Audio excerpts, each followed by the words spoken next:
Et si on commençait par parler de la vie en société? C'est important à prendre en compte, je pense, quand on parle de la vie des autres, de, du regard des autres, prendre en compte le fait que tout simplement on vit en société. Et que comme on vit en société, c'est normal que directement ou indirectement, le regard des autres, la vie des autres, puisse avoir une certaine importance sur nos choix, sur nos décisions, etc. On a parfois une certaine pression sociale, qu'elle soit là aussi directe ou indirecte, qu'elle soit vraiment mise sur nous ou pas. On a une pression parfois aussi du regard des parents, vis-à-vis aussi de la société. C'est-à-dire que les parents ont une pression vis-à-vis de la société et du coup nous mettent aussi la pression directement ou indirectement, peu importe. Et je pense que c'est vraiment quelque chose à prendre en compte. On vit dans une société, donc on ne peut pas faire ce qu'on veut. On vit dans une société qui a des codes, et indirectement ou directement, pour notre survie, entre guillemets, il faut qu'on respecte ces codes. Et c'est ce qu'on retrouve énormément au Japon, où tout est codifié, entre guillemets, et je fais vraiment une très très grosse généralité, où au final ils rentrent tous à peu près dans un moule, et si tu rentres pas dans ce moule, on comprend pas. Et cet aspect de société, ce regard des autres, on le voit déjà dès qu'on est jeune. Ça veut dire que dès qu'on est jeune, on va souvent vouloir faire comme les autres, on va souvent suivre les autres, ce qu'on appelle un peu les moutons, pour rentrer dans le moule et au final aussi pour être accepté. Parce que ne pas prendre en compte la vie des autres, ne pas prendre en compte le regard des autres, c'est aussi quelque part se faire juger si on ne fait pas comme les autres, et du coup d'être exclu socialement. Et si on regarde la pyramide de Maslow, pyramide qu'on voit énormément, les besoins sociaux sont quand même importants, et on n'a pas forcément envie d'être exclu socialement de notre société. Donc je pense que c'est déjà un premier point important à prendre en compte, le fait qu'on vit dans une société, et le fait que si le regard des autres peut quand même peser sur nous, c'est aussi par survie. Même si survie ici c'est un gros mot, parce qu'on dans les faits, non, on n'a pas besoin du regard des autres pour survivre ou autre, mais c'est pour dire que ça reste important si en tout cas on veut être socialement accepté. Mais quand même, je pense qu'il faut savoir faire la différence entre le simple avis de quelqu'un, parce que parfois, voilà, on va nous dire quelque chose et les gens vont dire « Ah, moi je pense que ça ou ça, oui ou non, bref, peu importe. » Et le jugement. Le jugement qui soit bienveillant ou malveillant, parce que un jugement peut aussi être bienveillant. Et il faut pas forcément être braqué, premièrement, quand quelqu'un nous donne son avis. Parce que ça reste aussi naturel, ça reste aussi un échange.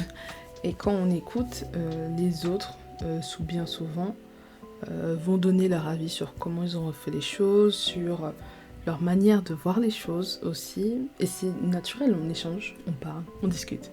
Et si ça vous arrive, bah c'est pas grave, il faut juste se dire ok, ça c'est son avis, il ne me dit pas quoi faire, etc. Ok, y a pas de souci. Le jugement, là par contre, c'est autre chose. C'est vraiment là, tu vas voir que ok, il y a eu un changement chez la personne te voit différemment, a un regard différent sur toi. Après, qu'il soit bienveillant ou malveillant, c'est autre chose. Mais il y a eu un petit changement, tu vois. La nature humaine veut qu'on donne toujours notre avis. C'est comme ça, on ne l'a pas demandé, on donne notre avis.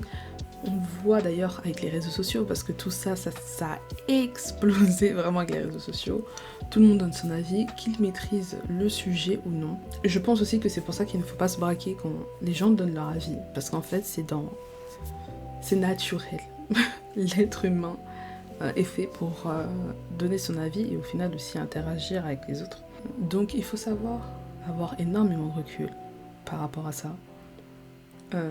Et ne pas forcément le prendre personnellement, sauf quand du coup c'est un jugement, parce qu'un jugement c'est personnel et c'est à notre rencontre forcément.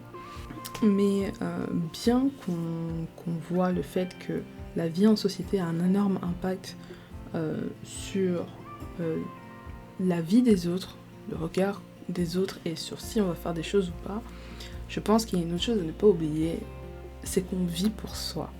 Et au final, c'est ne pas passer à côté de sa vie. On n'a qu'une vie.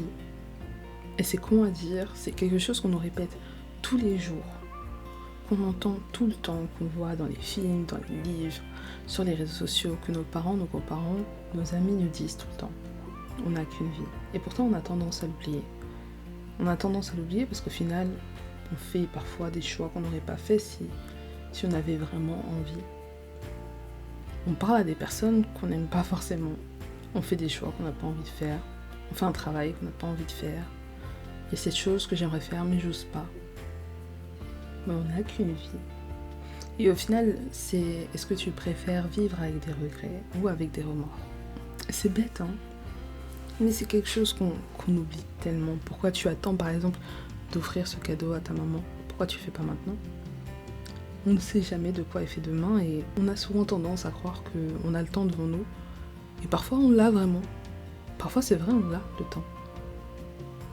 Parfois. Et c'est ce mot, je pense, qui est important parce que parfois, on ne l'a pas. On ne sait pas de quoi est fait demain.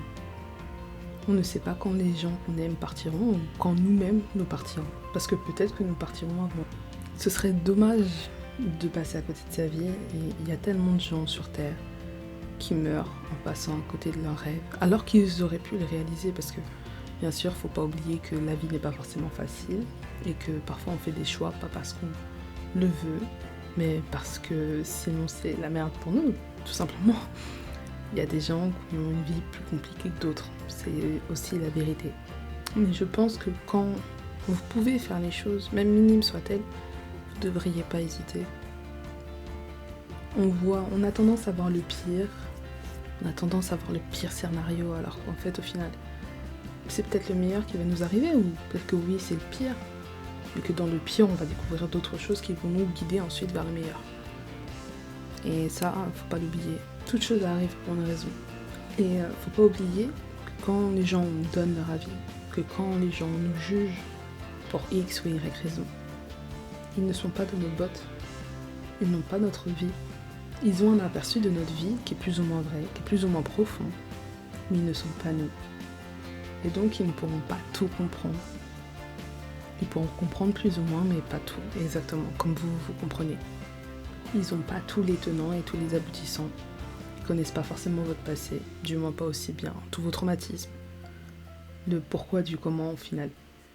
Et tout ça, tout ce que je dis, c'est pas forcément une ode à faire tout et n'importe quoi, à YOLO, you only live once. C'est pas forcément une ode à ça, c'est pas un carpe diem, c'est saisissez les choses. Bien sûr qu'il faut quand même savoir rester prudent, que certes demain on peut mourir, mais que demain on peut aussi être en vie. Et que du coup ce serait dommage de faire n'importe quoi si demain on doit assumer les conséquences de ce n'importe quoi. Et là je parle d'objectif parce que forcément moi je pense au travail, au voyage, mais ça peut concerner la famille, ça peut concerner vos enfants, ça peut concerner l'amour. Combien de personnes ne sont pas retournées vers la personne qu'ils aimaient parce qu'ils avaient peur qu'on les juge, parce qu'ils avaient peur qu'on les prenne pour ci ou ça ou autre. Il n'y a que vous qui savez pourquoi vous faites les choses au final. Même si vous en parlez aux autres, il n'y a que vous vraiment à l'intérieur de votre cœur, au fond de vous, qui savez pourquoi vous faites certaines choses. Parfois écouter les gens ça peut avoir du bon. Parce qu'ils nous font un retour d'expérience et ils nous évitent de reproduire les erreurs que nous-mêmes on fait. Parfois écouter les autres, ça aura du mauvais, parce qu'ils seront envieux et jaloux. À la fin, il faut juste faire ce dont on a envie, pour avoir aucun regret à la fin de la journée. Si tu as apprécié cette vidéo, je t'invite à regarder la suivante. On se retrouve bientôt pour une nouvelle vidéo.